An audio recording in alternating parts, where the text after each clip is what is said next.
Hello friends, మీరు కనుక subscribe చేసుకోకుండా ఈ వీడియో చూస్తుంటే ప్లీజ్ సబ్స్క్రైబ్ చేసుకోండి. అలాగే ఈ వీడియో చివరి వరకు చూసి కథ కనుక మీకు నచ్చితే లైక్ చేయడం మర్చిపోకండి. ఊరికి ఒక చివర ఊడలు దిగిన మర్రిమాను టౌన్కి వెళ్ళే బస్ ప్రయాణికుల ఎదురుచూపుపై పడే ఎండకు వానకు గొడుగు పడుతుంది. బస్ వస్తుందని గంటకి పైగానే ఎదురు చూస్తున్న ప్రయాణికులు కాళ్ళ నొప్పులతో కొందరు అటు ఇటు పచార్లు చేస్తుంటే ఇంకొందరు చెట్టు కింద వేసిన సిమెంట్ బల్లలపై కూర్చొని కూడా అపసోపాలు పడుతూ విసుగు ప్రదర్శిస్తున్నారు. మరికొందరు కటిక నేలపై చతికిలబడి ఆశగా మలుపు వైపు చూస్తున్నారు. మనుషులను తరగతులుగా విభజించబడను అనేదానికి ఆ చెట్టు కూడా ఒక సాక్ష్యం. రెండు రకాలుగా ఒళ్ళు మండుతున్న నీలవేణి అడుగెత్తు కూడా లేని బొంతరాతిపై కూర్చొని విసుగొచ్చి లేచి నిలబడింది. ఈ బస్ వచ్చేది చచ్చేది తెలియదు. నేను నడిచిపోతున్నా. ఇంకా ఎక్కువసేపు కూర్చుంటే ఎగ్జామ్కి అందుకోలేను అని రోడ్డెక్కింది. జ్వరంతో ఒళ్ళు కాలిపోతుంటే 2 మైళ్ళు ఎక్కడ నడుస్తావు? మా అన్నతో సైకిల్ మీదన్నా పోకపోయావు అంది బెంచిపై కూర్చొని పుస్తకం చదువుకుంటున్న వకుల. ఆమె నీలవేణి కన్నా చిన్నది. బస్ వస్తేనే కాలేజీకి వస్తుంది, లేకపోతే డుమ్మా కొడుతుంది. పరీక్షలున్నా సరే. ఇంతకీ నువ్వు వస్తావా లేక ఇంటికి పోతావా? నేనెంత దూరం నడవలేను. I am suffering from fever. ఆయుధం ఉందిగా నవ్వుతూ చెప్పింది. చిరాకును అణుచుకుంటూ విసురుగా వెనక్కి తిరిగి ముందుకు అడుగులు వేసింది నీలవేణి. ఆ విసురుకు పొడవాటి జడ పాముల కుడి భుజంపై నుండి ముందుకు పడింది. దూరంగా 2 అంతస్తుల మిద్దెపై నుండి ఆమెను చూస్తున్న 2 కళ్ళు. ఆ కళ్ళను ఆసక్తిగా గమనించింది వకుల. వడివడిగా నడుస్తున్న నీలవేణి ఊరును దాటింది. ఓ కారు ఆమెను దాటి ముందుకెళ్ళి పక్కగా ఆగింది. కారు తోలుతున్న శేఖర్ రెడ్డి, ఏమ్మే నడిచిపోతున్నావ్? ఇయాల్ బస్ రాలే?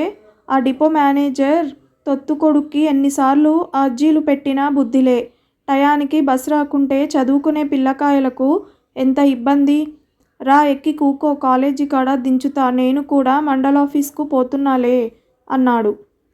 నీలవేణి ఒక క్షణం తటపటాయించి 4 ఏళ్ల కిందట పొలం పనికి పోయినప్పుడు మోటార్ షెడ్లోకి పిలిచి ఒంటిపై చెయ్యేసినప్పుడు లాగిపెట్టి ఒక తన్ను తన్ని తప్పించుకుంది.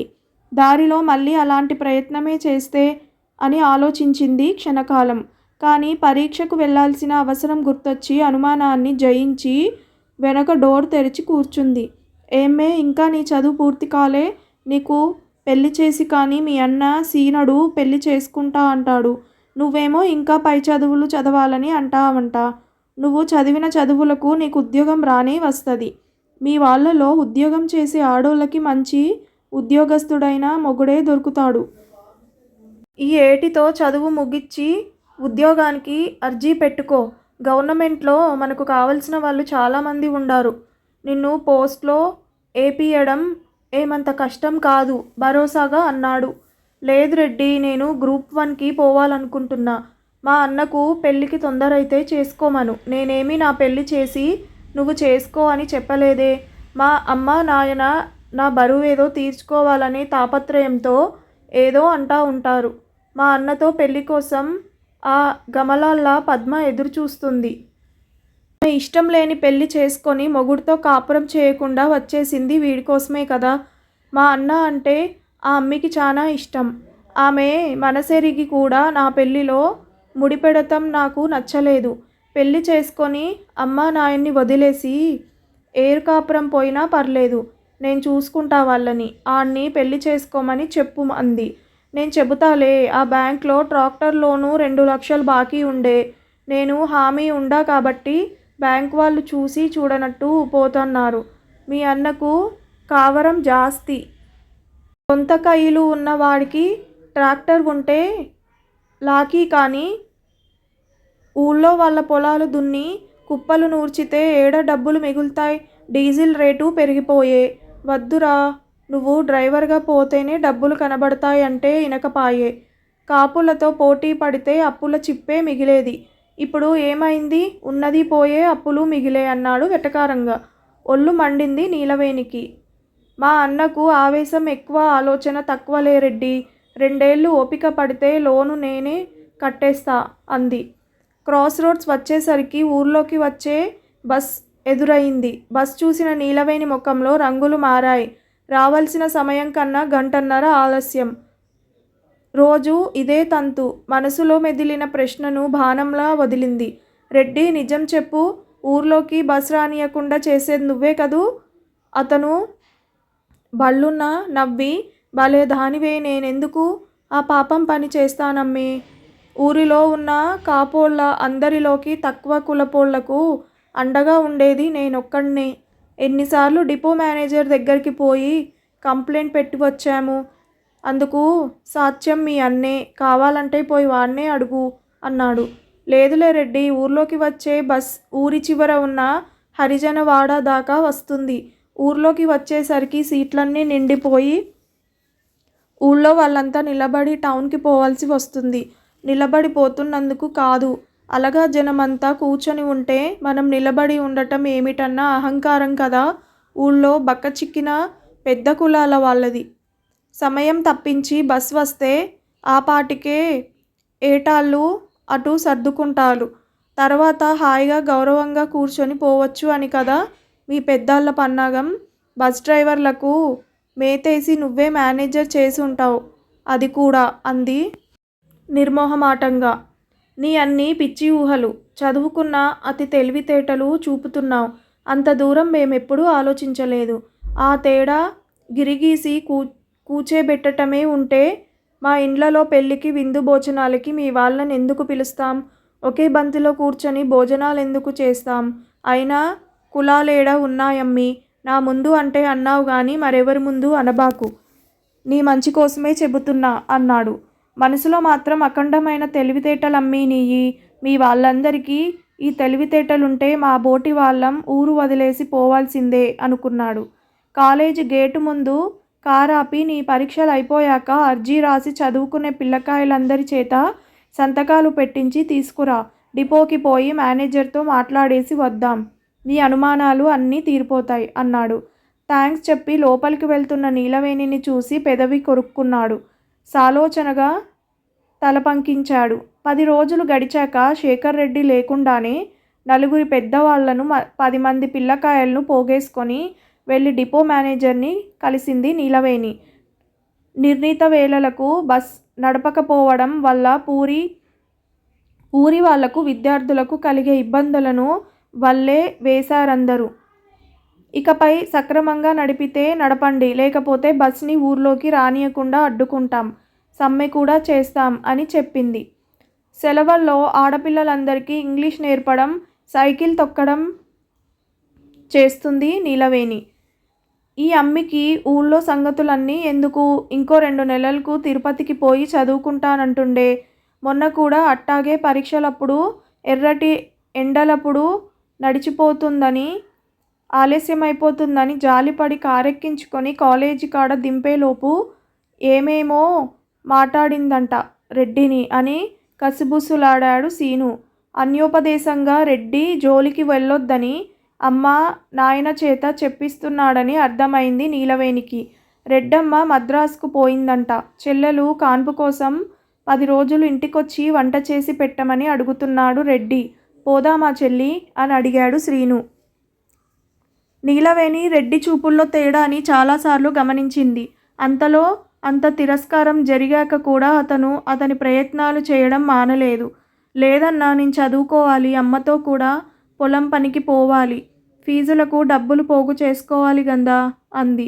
నేను కూడా వస్తాన్లే నీ ఎమ్మట, కాదంటే బాగోదు, చిన్నదానికి పెద్దదానికి ఆయనే అండ మనకు అన్నాడు. ఒప్పించే రీతిలో అన్నకు సమాధానం చెప్పకుండా దాటేసి సాయంత్రానికి స్నేహితురాలి ఊరికి పోతున్నానని తల్లికి చెప్పి బయలుదేరింది.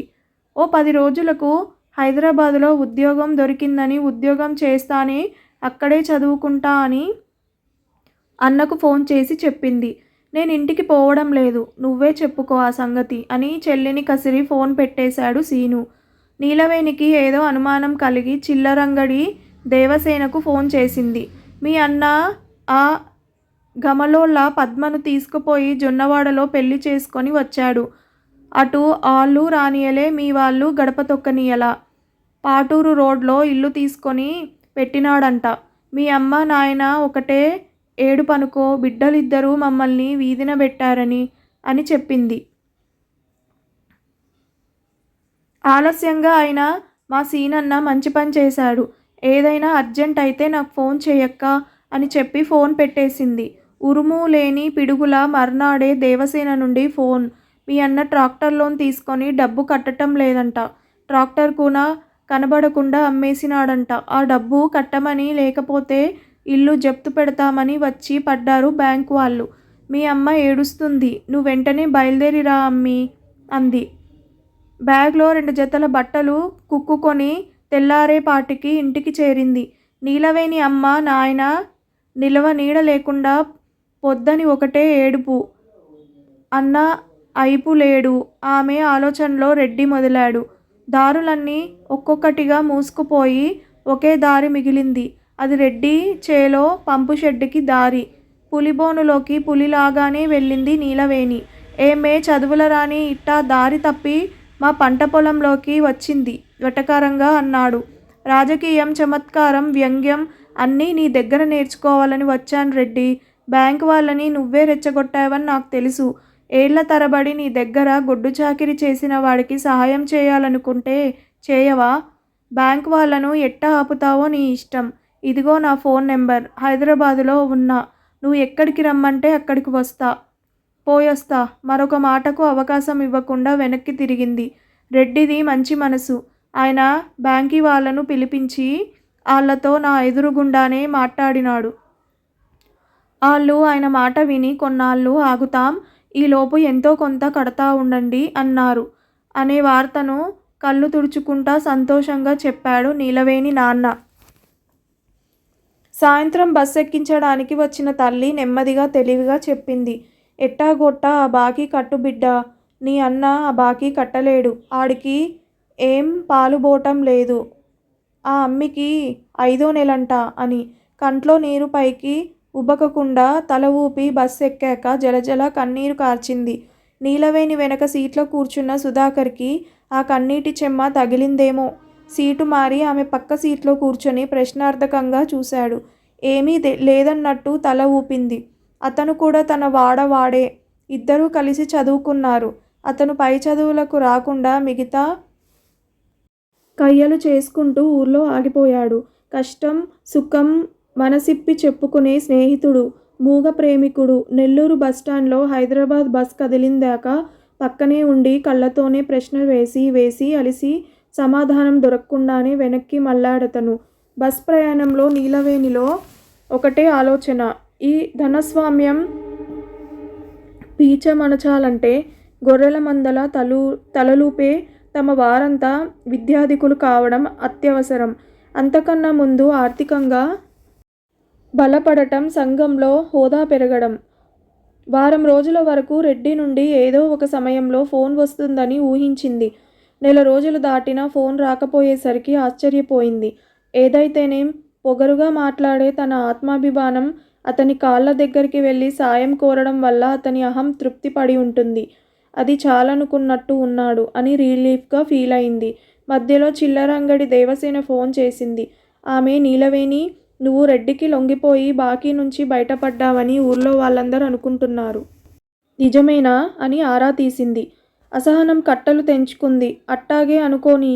వాడి పక్కలో నలిగితే పోయేదేముంది? పవిత్రత మనకెంతో వాడికి అంతే. పల్లెలో ఎంతోమంది అమాయకంగానూ భయంతోనూ భక్తితోనూ మోజుతోనూ లేదో పదో పరకకో ఆశపడి నలిగిపోయి కామాంధుల ముందు మనసు మనమే హీనంగా దిగజార్చుకున్నాం. ఆ సంగతి మొగుళ్లకు తెలిసినా గమ్మున ఊరుకుంటున్నారు, లేదా తన్ని తగిలేస్తున్నారు. వాళ్ళ దృష్టిలో పడని ఏ కొద్దిమందో నీలా ప్రతివతలగా నీతి నిజాయితీ ఉన్నవారిగా, నీలా టెక్కులు పోతూ నోటితో మాట్లాడి నొసటితో ఎక్కిరింపు.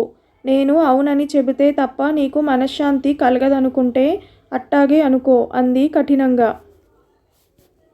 దేవసేన టక్కున ఫోన్ పెట్టేసి కసిగా విషయానికి చిలువలు పలువులు చేసి అంగడికొచ్చిన అందరి చెవుల్లో ఊదడమే పనిగా పెట్టుకుంది. 6 నెలల తర్వాత అనూహ్యంగా రెడ్డి నుంచి నీలవేణికి ఫోన్.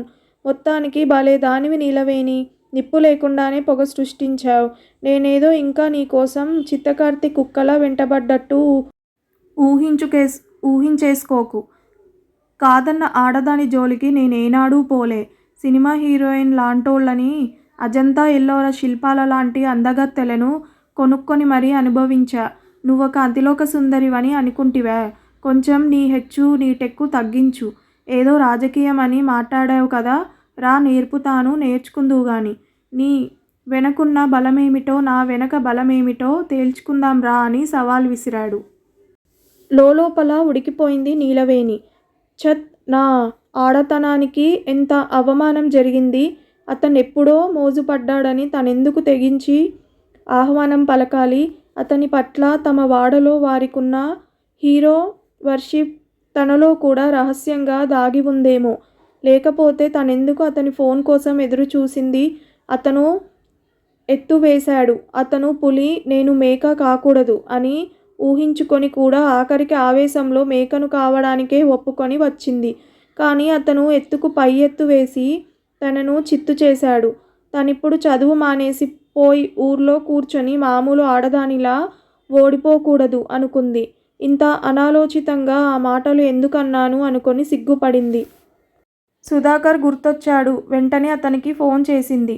నువ్వు రా అమ్మీ, ప్రెసిడెంట్గా పోటీ చేద్దువుగాని. మనం మన ఊరిని బాగు చేసుకుందాం. ఎన్నాళ్ళు పెద్ద కులాల వారికి బానిసల్లా పడి ఉందాం. ఊళ్ళోకి బస్ కూడా రాటంలే. పిల్లకాయలందరూ చదువులు ముగిచ్చి ఆగమాగంగా తిరుగుతాం. కాపోళ్ళ ఇళ్లలో పనికి పోతున్నారు. ఈసారి ఊరికి ప్రెసిడెంట్ పదవి జనరల్ మహిళకు కేటాయించారట. నువ్వు పోటీ చెయ్యాలి, వాళ్ళతో ఢీ కొట్టాలి అన్నాడు. వాళ్ళను మనం ఢీ కొట్టాలంటే సొమ్ములు, కయ్యలు, కార్లు, మంది, మార్బలం ఉండాలి. వాటిని ఏడా తీసుకొని రమ్మంటావు అని అంది నిస్పృహగా. మనం గెలుస్తామని చెప్పలేం కానీ మన స్టాండ్ ఏమిటో మనం చూపిద్దాం. నువ్వు రావాలి, మన బలం నిరూపించుకోవాలి. రామ్మే నీలవేణి అని బతిమాలాడు. ఎలక్షన్ నోటిఫికేషన్ రాని, అప్పుడు వస్తాన్లే. ఈ సంగతి రహస్యంగా ఉండని. తెలిస్తే మా ఇంట్లోనే వ్యతిరేకత మొదలైద్ది అంది. సరే నీలవేణి అన్నాడతను. ఉద్యోగం చేసి తన ఖర్చులకు పోను మిగిలిన సొమ్మును బ్యాంకులోనుకు జమ చేస్తూ వచ్చింది. సీనుకి కొడుకు పుట్టి మొదట పుట్టినరోజు పండగ కూడా వచ్చింది. ఫోన్ చేసి చెల్లి నువ్వు రా అని పిలిచాడు. నువ్వు రాకుండా ఉండేవు, గట్టిగా రావాలి అంది తల్లి. ఊరికి వచ్చాక సుధాకర్ రిమాండ్లో ఉన్నాడని తెలిసింది. అతని ఇంటికి పోయి అతని తల్లి నరసమ్మను విచారించింది నీలవేణి. సేద్యంలో నష్టం వచ్చింది, మగత తగ్గియమని నాయుడుతో వాదులాడటం, అమ్మలక్కలు కలిసి మగత కట్టలేకపోతే నీ ఇంటి ఆడోళ్లను తీసుకువచ్చి పండబెట్టమని నాయుడి కొడుకు నోరు తూలాడని వీడు కోపంతో కర్రతో తల పగలొట్టాడు. హంగు ఆర్భాటం ఉన్నోళ్ళు ఊరుకుంటారా? హత్య చేయబోయాడని కేసు పెట్టారు. 2 వారాలు జైల్లో ఉన్నాడు. శేఖర్ రెడ్డి బెయిల్ మీద విడిపించి తీసుకొచ్చాడు అని చెప్పిందామె. నువ్వు ఊరుకోవే అమ్మా, రెడ్డి దేవుళ్ళంటాడని నీలాంటి వెర్రిమాలోకం వాళ్ళే అనేది. అగ్గిపెట్టి యోగదోసేది, నీళ్లు పోసి ఆరిపేసినట్టు నటించేది కూడా ఆయనే. నీలవేణి, పెత్తందార్ల వైరం పైపైనే. అన్నను మగత తగ్గియమని అడగమని చెప్పింది ఆయనే. గొడవ జరిగాక మనపై దాడి చేస్తే ఊరుకుంటామా అని వాళ్లను ఎగదోసి అన్నపై కేసు పెట్టమని ఒత్తిడి చేసింది శేఖర్ రెడ్డినే. మళ్ళీ బెయిల్ ఇప్పించి బయటకు తీసుకొచ్చింది ఆయనే. 2 వర్గాల మధ్య బలిపశువులం మనమే. మనోళ్లకు ఇవన్నీ చెప్పి నమ్మించలేం, ఒప్పించలేం అంది సుధాకర్ చెల్లి వకుల. ఆమె నిర్మోహమాట. పెళ్లి అయిన 4 నెలలకే తాగుబోతు భర్తతో తెగతెంపులు చేసుకొని పుట్టింటికి చేరింది. కూలీ పనులకు పోయి తన వాళ్లకు బరువు కాకుండా తన బతుకు తను బతుకుతుంది. వకుల సూక్ష్మగ్రాహ్యతకు అభినందించింది నీలవేణి. సుధాకర్, నేను కూడా కేసు నుండి బయటపడి ఊరు వదిలేస్తా. ఏదో ఒక ఉద్యోగం చేసుకుంటా. ఇక్కడుంటే మన బతుకులింతే, మారనివ్వరు అన్నాడు నిరాశగా, ఆవేదనగా. నీలవేణి ఆలోచనలో పడింది. సీను తన కొడుకు పుట్టినరోజును అట్టహాసంగా చేశాడు. శేఖర్ రెడ్డి వచ్చి బంగారు చేతి గొలుసు బహుమతిగా ఇచ్చాడు. సీను భార్య నీలవేణి పిల్లాడి వేలికి తొడిగిన ఉంగరాన్ని చూసి మొహం మార్చింది. వేడుకకు వచ్చిన వారందరి మధ్య రెడ్డి రాజులా వెలిగాడు. మధ్య మధ్యలో నీలవేణి వైపు చూస్తూ చూసావా నేనంటే ఏంటో అన్నట్టు ఒక చూపు విసిరాడు. వకుల నీలవేణి పక్కన చేరి చెవిలో గుసగుసలాడింది. ఏ మాటకు ఆ మాట చెప్పుకోవాలి. రెడ్డి భలే అందగాడు. ఆ అందం నువ్వు గుర్తించలేదని తెగ పాట్లు పడుతున్నాడు అంది. భలే దానివి వకుల. అతనికి నేనంటే ఒళ్ళు మంట. బంతిని కాలికిందేసి తొక్కి పడదామని చూస్తారే అలా చూస్తాడు వివరణ ఇచ్చింది. ఏమో నీలవేణి నాకలా అనిపించదు. నీపై తగని ఇష్టం ఉన్నట్టు కనపడుద్ది. అందుకే ఊర్లో అందరూ మీ ఇద్దరి గురించి చెప్పుకుంటారు అని చప్పున అనేసి తర్వాత నాలుగు కరుచుకుంది. నీలవేణి ముఖం గంభీరంగా మారింది. సుధాకర్ కూడా రెడ్డిని అంటిపెట్టుకుని తిరగడం చూసి నీలవేణి నవ్వుకుంది. ఆలోచనలు ఆచరణలోకి రాకుండానే ఎలా ఆవిరైపోతాయో స్పష్టంగా తెలుసుకుంది. ఆమె మనసులో సంకల్పం మరింత దృఢంగా రూపుదిద్దుకుంది. పంచాయతీ ఎలక్షన్ రాకుండానే నీలవేణి పీజీ అయిపోయింది. గోల్డ్ మెడల్ సాధించి సెలవివ్వని ఉద్యోగాన్ని వదిలేసి స్టడీ మెటీరియల్ తీసుకొని ఊరికి పయనమైంది. రాత్రులు సివిల్ సర్వీస్ ఎగ్జామ్స్కి ప్రిపేర్ అవుతూనే పగలు ఊరితో సన్నిహితంగా మెలిసింది. సుధాకర్ తను అనుకున్నంత అమాయకంగా అజ్ఞానంగా తమ వాడవాళ్ళు లేరన్నది సులభంగా అర్థమైంది. పొద్దంతా గొడ్డులా పనిచేసి సాయంత్రానికి సారాబుడ్డికి కళ్ళు ముంతకు బానిసలుగా మారిన మగవాళ్ళ కంటే స్త్రీలు పిల్లలు చైతన్యంగా ఉన్నారని, అందులో వకుల లాంటి వాళ్ళు మరీ తెలివిగా ఉన్నారని గ్రహించింది.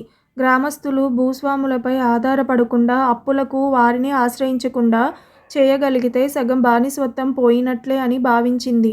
తన ఆలోచనలు సుధాకర్తో పంచుకుందామని ప్రయత్నించింది. అది వరకంతా ప్రేమగా ఆరాధనగా చూసే సుధాకర్ తనకిప్పుడు దూరంగా మసలడం ఆమెకు ఆశ్చర్యం కలిగించింది. ఇందుకూరపేట పిల్లను చూసి లగ్గం పెట్టుకొని వచ్చేదాకా అతను తనవాడే అనుకుంది. తప్పించుకు తిరుగుతున్న అతన్ని వరిచేను గట్టుపై నిలదీసింది. నీలవేణి, నువ్వు రెడ్డికి ఉంపుడు గత్తెవని, అందుకే హైదరాబాద్లో ఉండి అంత చదువు చదువుకోగలిగావని ఊళ్ళో వాళ్ళందరూ అనుకుంటున్నారు. కోపంగా అరిచింది. సుధాకర్, నువ్వేనా ఇట్టా మాట్లాడేది? నాకు నమ్మబుద్ధి కావడం లేదు. అలా ఎలా అనగలిగావు? నా కష్టం నీకు తెలియనిదా? ఏమో నాకు అవన్నీ తెలియవు. నీకు నాకు కుదరదులే నీలవేణి అని ఆమెను దాటుకొని మడికి అడ్డంగా పడి అవతల వైపుకు వెళ్ళాడు. పొలంలో కలుపు తీస్తున్న వకుల సంభాషణంతా వింది.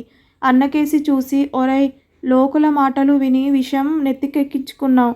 అమూల్యమైన దాన్ని జారవిడుచుకుంటున్నావు. నీలవేణికి నువ్వే తగినోడివి కాదు పోరా అని అరిచి గబగబా నీలవేణి దగ్గరకొచ్చి భుజంపై చెయ్యేసి, వాడన్నవన్నీ మనసులో పెట్టుకోకు. బాగా చదివి కలెక్టర్ అవ్వాలి నువ్వు. మనసు వికలమై పొలం గట్టుపై కూలబడింది. ఆమెది ఏడుపుగొట్టు లక్షణం కాకపోయినా ఆ క్షణం ఏరు తెగిన గట్టే అయింది. ఇంట్లో వాళ్ళు వెన్ను విరిచే మాటలెన్ని మాట్లాడినా గరళంగా దాచుకున్నాను వకుల. మీ అన్న కూడా ఎంత మాట అనేసినాడు చూసావా? వెక్కిళ్ళు పడింది. మా అన్నతో నీది స్నేహమే అనుకున్నాను నీలవేణి. నేను ఊహించనే లేదు. ఈ సంగతి నాకు తెలిసి ఉంటే లగ్గం పెట్టుకు వచ్చిందాకా నీకు చెప్పకుండా ఉంటానా? నా సంకల్ప బలం ఒక్కటే కాదు. స్నేహితులు ఎవరో ఒకరు అభిమానంతో సహాయం చేయబట్టో, ఉద్యోగ అవకాశం ఇవ్వబట్టో నేను గౌరవంగా ఎవరిపైన ఆధారపడకుండా చదువు పూర్తి చేసుకున్నాను. ఎర్రబస్సు ఎక్కి ఉన్నత విద్య కోసం వచ్చిన వారి పట్ల ఉండే చులకన భావం, కనీ కనపడని వివక్ష, లింగ వివక్ష ఎదుర్కొన్నాను. సాయం చేస్తున్నట్టు ఉంటూనే అవకాశం కోసం పొంచి ఉండే వారిని ఫేస్ చేశాను. ఒంటరి ఆడదాన్ని, నిస్సహాయురాల్ని అని వాసన పసిగట్టిన కుక్కలు అనేకం ఎంతో ఇబ్బంది పెట్టాయి. ధైర్యం సడలిపోతున్నప్పుడల్లా నా లక్ష్యాన్ని చేరుకోలేనేమో అని అనిపించేది. అవన్నీ చెప్పి నిన్ను భయపెట్టలేను కానీ ఆ పెద్ద గీత ముందు ఇక్కడవన్నీ చిన్న గీతలా అనిపించేయి. మీ అన్న కొండలా అండగా ఉంటాడనుకున్నా. ఇంతగా అవమానం చేస్తాడనుకోలేదు. ఆవేదనతో ముఖం మోకాళ్ళ మధ్య దాచుకుంది. బంగారం పుట్టం పెట్టాక శుభ్రపడినట్టు కష్టపడి రాటుదేలావు లే నీలవేణి, ఊరుకో బాధపడకు. కాసేపటి తర్వాత తేరుకొని లేస్తూ వకులకు చేయి అందించి, ఒంటరి స్త్రీ అస్తిత్వ పోరు సముద్రపు హోరు లాంటిది. అది తీరం వెంబడి నడిచే వారికే వినిపిస్తుంది అంది నీలవేణి. బలంగా ఊపిరి తీసి వదులుతూ సుధాకర్ పై ప్రేమను మనసులో నుండి బలవంతంగా పెకిలించి విసిరి పాడేసింది. వారం తర్వాత తన కళ్ళెదుట అతని పెళ్లి జరుగుతుంటే అతి మామూలుగా చూసింది వకుల. కర్తవ్యబోధ ఆమె బాటను స్పష్టం చేసింది. రాత్రింబవళ్ళు మరింత కష్టపడింది. వకుల స్నేహం ఆమె సంకల్పాన్ని సడలినీయకుండా నిలబెట్టింది. మొదట విడత పరీక్షలు రాసింది. తిరిగి ఊరికి వచ్చింది. నీలవేణి, వకుల ఇద్దరూ కలిసి ఇల్లిల్లు తిరిగి పిల్లలను బడికి పంపించే ప్రయత్నం చేశారు. పెద్దాళ్లతో మాటామంతి కలిపి కష్టసుఖాల అజ కనుక్కొని వీలైనంత పరిష్కార మార్గాలు చెప్పారు. చిన్న చిన్న సాయాలు చేశారు. వీరి మాటలు విన్న కొందరు తమ వెన్నుపై తాము నిలబడే సులభం గ్రహించారు. ఆ మార్పును చూసిన సంతోషంతో నీలవేణి, ఇది చాలు మనకు. ఇంకొన్నేళ్లు కష్టపడితే గ్రామ స్వరాజ్యం అంటే మన ఊరినే ఉదాహరణగా చెప్పొచ్చు అంది వకులతో. రెండోసారి రాసిన పరీక్షతో అనుకున్నది సాధించింది నీలవేణి. మంచి ర్యాంక్ సాధించిన ఆమెకు అభినందనలు వెల్లువ. మా ఊరి చదువుల రాణి, మాకు గర్వకారణం అన్నాడు రెడ్డి. మన జిల్లాకే కలెక్టర్గా రావాలి నువ్వు అన్నాడు. నీలవేణి చిరునవ్వు నవ్వింది. మళ్ళీ అతనే గొప్ప ఆశయాలతో పని చేద్దాం అనుకున్న వాళ్ళు కూడా అధికారం ముందు తలొంచాల్సి ఉంటుంది. గమనం ఉంచుకో నీలవేణి అన్నాడు. తల ఊపింది. వకుల కల్పించుకొని, నీలవేణి ఎక్కడికి కలెక్టర్గా పోయినా మీలాంటి పెత్తందార్ల పెత్తనాలు చెల్లవులే రెడ్డి. చలిచీమల రాజ్యం వస్తుంది. మన ఊర్లో కూడా అదే జరుగుద్ది అంది. కాలం మారతా ఉండలా మనుషులు కూడా మారాలి. నువ్వు ప్రెసిడెంట్గా నిలబడితే మీకే అండగా ఉంటా. ఇప్పుడు మాత్రం ఉండలా, అట్టాగే ముందు ముందు కూడా అన్నాడు. నీలవేణి, వకుల కళ్ళతో నవ్వుకున్నారు. 4 నెలల ట్రైనింగ్ కోసం ముస్సోరికి వెళ్ళి వచ్చింది. రాగానే వకుల ఆత్రంగా అడిగింది, ఇక మన జిల్లాకు కలెక్టర్గా రావచ్చా నువ్వు అని. నీలవేణి చిన్నగా నవ్వి, అప్పుడేనా, ఇంకో 2 ఏళ్ల పాటు అక్కడే ఉండి చాలా విషయాలు తెలుసుకోవాలి, నైపుణ్యం సాధించాలి, అప్పుడు కలెక్టర్ అయ్యేది అని వివరించి చెప్పింది. నువ్వు కూడా ఆగిపోయిన చదువులు మొదలుపెట్టు. చదువు ధైర్యం ఇస్తుంది, ముందుకెళ్లే శక్తినిస్తుంది అని దూర విద్యా కోర్సులో చేరడానికి కావలసిన అప్లికేషన్ ఆమె చేతిలో పెట్టింది. ప్రతి తరము తమకు కావలసిన నాయకుడిని తామే సృష్టించుకుంటుంది. అలా మన ఊరి నాయకురాలివి అవుతావు వకుల అంది. 2 ఏళ్లు ఇట్టే గడిచిపోయాయి. వకుల ఆ ఊరి ప్రెసిడెంట్ అయ్యింది. రెడ్డి పిల్లల చదువు కోసం అని ఆ ఊరిని వదిలి నెల్లూరు చేరాడు. అక్కడ రాష్ట్ర రాజకీయాలలో ముఖ్య పాత్ర వహిస్తున్నాడు. ఊర్లో చాలా మార్పులు వచ్చాయి. ప్రతి ఇంట్లో పిల్లలు బడి మెట్లు ఎక్కుతున్నారు. ఆ మార్పు మంచిదే అనుకున్నారందరూ. నార్త్ ఇండియాలో ఓ మారుమూల జిల్లాకు కలెక్టర్గా పోస్టింగ్ అందుకుంది నీలవేణి. అన్న సీను మురిసిపోయాడు. బూడిద గుమ్మడికాయ మీద కర్పూరం వెలిగించి దిష్టి తీశాడు. ఇంటి నుండి ఆ రోజు సాయంత్రం బస్కు బయలుదేరింది. నీలవేణి బస్ ఎక్కి కూర్చుంది. ఎవరిని స్టేషన్ వరకు రానవసరం లేదని, తిరిగి వచ్చేటప్పుడు వారికి ఇబ్బంది అవుతుందని గట్టిగా వాదించింది. బస్ స్టేషన్ చేరుకునే సమయానికి తనకన్నా ముందు చేరుకున్న ఊరుని చూసి ఆమెకు కళ్ళు చెమ్మగిల్లాయి. ఆమెను ఇష్టపడిన వారు, ఆమెకు ఇష్టమైన వారు వీడ్కోలు పలకడానికి చాలామంది వచ్చారు. పూలు, పండ్లు, పుస్తకాలు, తినుబండారాలు ఇచ్చారు. కొందరు స్నేహితులు ఎడబాటుతో కలిగే దుఃఖం కూడా తెచ్చి ఇచ్చి వెళ్తున్నారు. అది స్వీకరించింది. వకుల వాటేసుకొని సంతోషంగా దుఃఖించింది. నీలవేణి, నువ్వొక దీపవృక్షానివి. ఎవరి సాయం లేకుండా ఒంటరిగా గొప్ప విజయం సాధించావు. మన ఊరును బాగు చేసుకునే పని లేకపోతే నేను నిన్ను అంటిపెట్టుకొని ఉండేదాన్ని అంది. నీలవేణి వకుల చేతిని ఆత్మీయంగా పట్టుకుంది. నీలవేణి, మనకు ప్రియమైన వారు అనుకున్న వాళ్ళు చేసే గాయం కన్నా మనం శత్రువుల్లా భావించే వారే కనబడని మేలు చేస్తారు. మొదటి వారిని పెద్ద మనసు మహిళలకు, రెండో వారిని మనగా ఉండడం కోసం అంది వకుల. ఆర్తనాదాలను గమనించి వారికి సాయపడటం కోసమే పని చేయాలని నిర్ణయించుకున్నాను అంది. ఆఖరిగా సుధాకర్ వచ్చాడు. ఆమెకొక పుస్తకాన్ని, మరువం, మల్లెలు కలగలిపి కట్టిన పూల పొట్లం అందించాడు.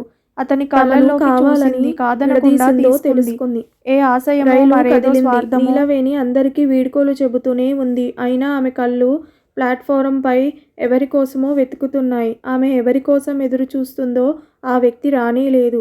స్టేషన్ దాటి, పెన్నా బ్రిడ్జిని దాటి పరుగందుకుంది రైలు. తన సీట్లో కూర్చుంటూ రాని వ్యక్తికి మనసులో కృతజ్ఞతలు తెలుపుకుంది. పులి ఇంకో పులికి స్వాగతం, వీడ్కోలు రెండూ పలకదు. మన రాజ్యంలో తనే పులి, ఎవరి మనోవరణంలో వారే పులి. ఈ కథ గనక మీకు నచ్చితే ప్లీజ్ సబ్స్క్రైబ్ చేయండి. అలాగే లైక్ చేయడం మర్చిపోకండి. Thank you so much for watching this video.